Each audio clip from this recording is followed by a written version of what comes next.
Hey guys, welcome back to the Snap-in Chronicles.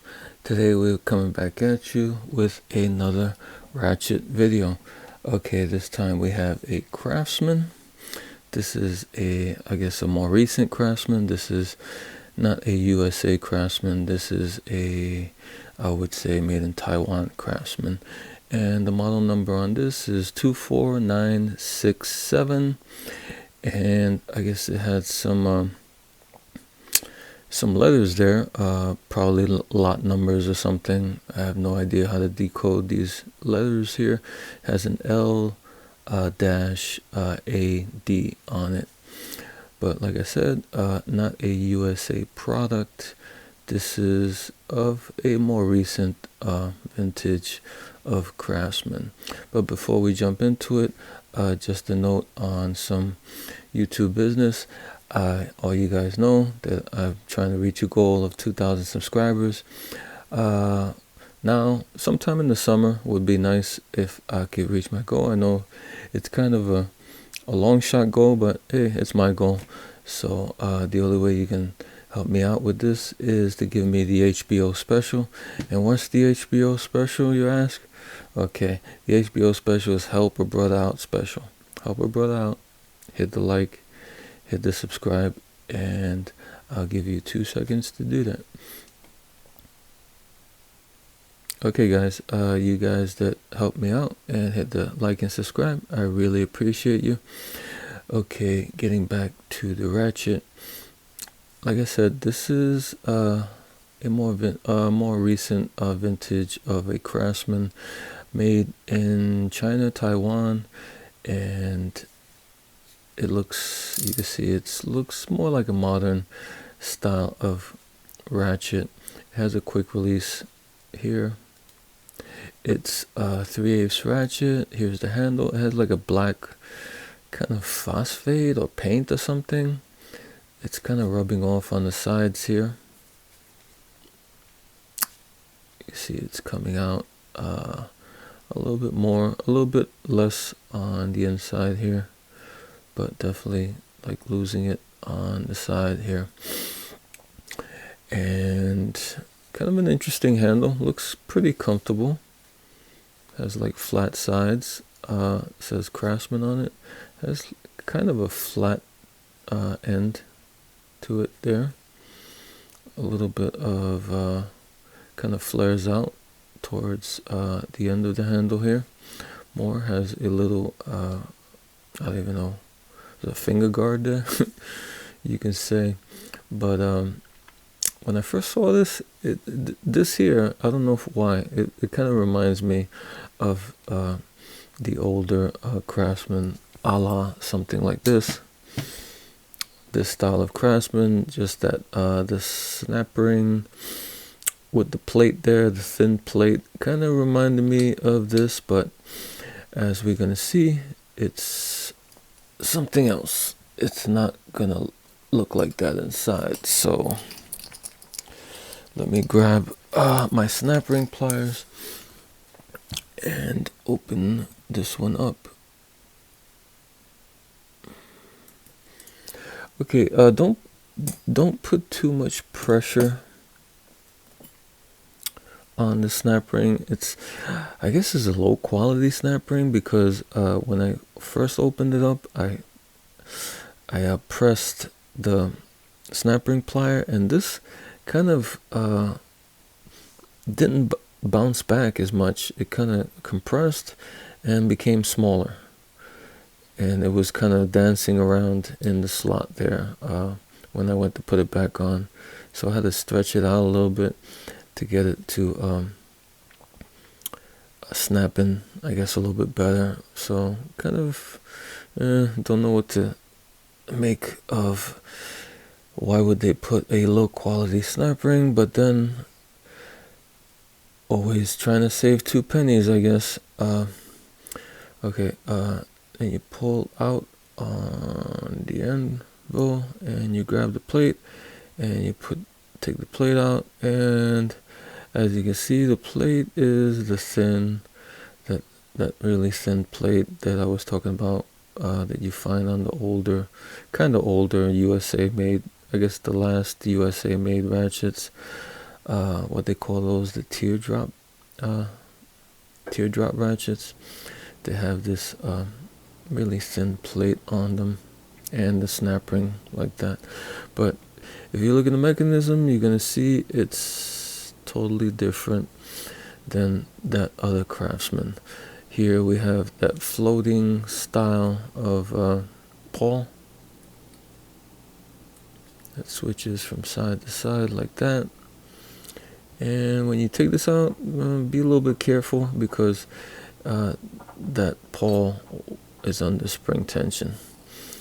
And here is the gear. The gear, I think I counted like 45 teeth on this, so kind of coarse for this type of ratchets now. Like usually these ratchets now, when you see with the floating pawls, they start at around 60 teeth or 72, and then there's certain ratchets they double.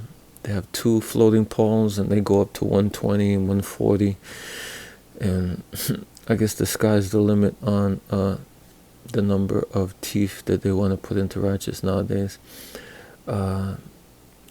Me personally, I don't think it's the greatest idea in the world to put 1,000,000 teeth in a ratchet, but I guess that's what sells ratchets nowadays.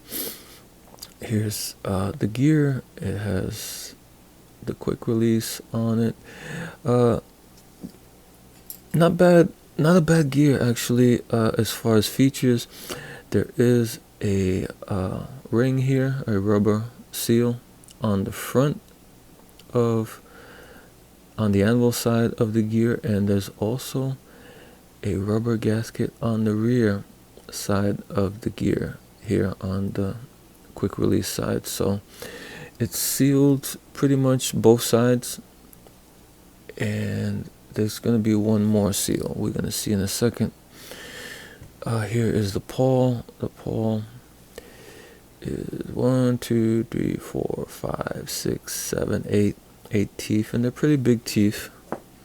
Here, like I said, this is like a 45 tooth ratchet, so the teeth are pretty big on this pawl. The back, I think the back of it, the one that's facing towards the back of the ratchet, not the front, would be facing this way. The front of the pawl has this cutout here. I guess is to go around, so the switch, this little lip of the switch, can go around that part and not hit it. And it's the piece, the plunger kind of sits in there. It's kind of enclosed a little bit. You see like there's walls on the side to enclose or keep the plunger in place and keep it inside the pawl recess there. And there's a slight raise or protrusion in the middle of the pawl also in that cutout. See if you see a little bit better there. See that little raised piece, just very slightly raised. Okay, that's what it looks when it comes out. Remember this cutout faces up when you open it up, and this is what the back looks like.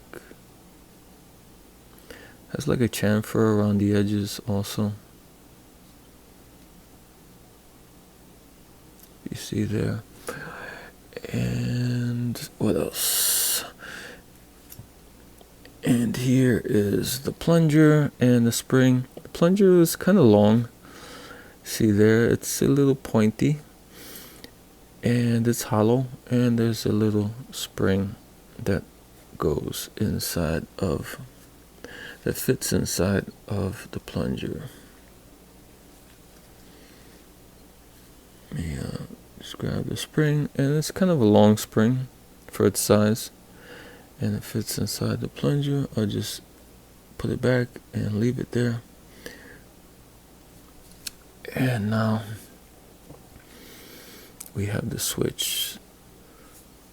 Just wiggle it out in the front, and this is what it looks like. Looks like a cast piece of metal.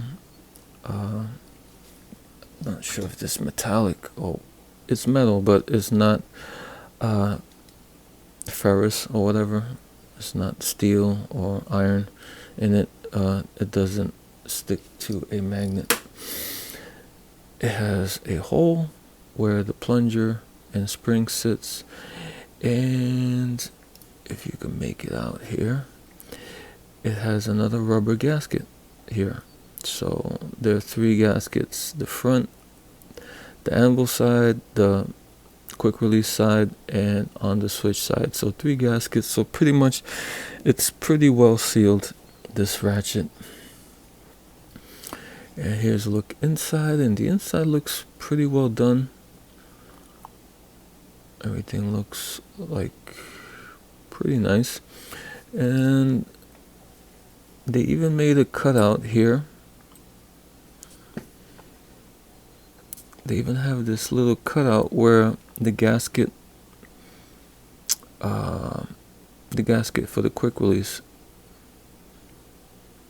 you see it there? That gasket has a recess there where it sits in. So they even thought of that. And like I said, looks pretty good. Looks pretty strong. Kind of thick walls here where the pawl sits and all that. So not bad. I know a lot of people have I guess they're not happy with modern Craftsman since they left the States, but I don't know, this looks okay. I mean, if the metals and everything are good, I don't see any problems with this. I mean, it looks pretty well sealed and everything. Okay, to put it back in, you just like you wiggle or get the switch back in to the hole. Take your plunger and spring and put that back on top of the hole. Take remember, with the little cutout facing up, you put that on the plunger like that, and I usually cock it to one side, put it on one side, and then you get your gear and you kind of just smush that down, and that's how it sits. You see this the cutout there in the front, it kind of gives room to this switch here. See how it switches? There's like a little piece in the switch where it kind of keeps the pawl in place there. It holds it. It's like a little recess there, and it doesn't get bound or binded on the, because there's a little cutout there that lets it move around. And just so you can see what it looks like when it's ratcheting,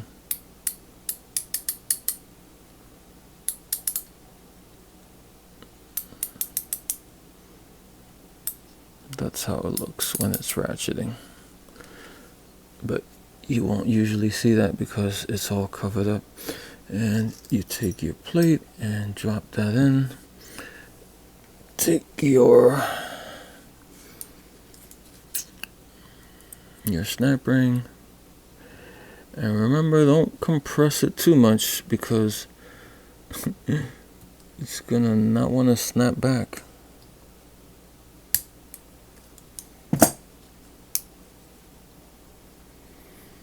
See, even now it's like a little bit loose. You see how it's moving pretty freely there. Like I said, not the greatest snap ring, but you test it out, see if it's ratcheting. Yeah, it's ratcheting. Okay, so that's the review and the look inside of the Craftsman 3/8 ratchet, the 24967 ratchet, made in, I'm gonna assume, Taiwan. I don't know, for what I see inside, doesn't look too bad. Seems like the mechanism seems pretty decent. It's pretty coarse. Sealed, three O-rings in it to seal it up pretty good. So I don't know, seems like a decent ratchet to me. Alright guys, until next time.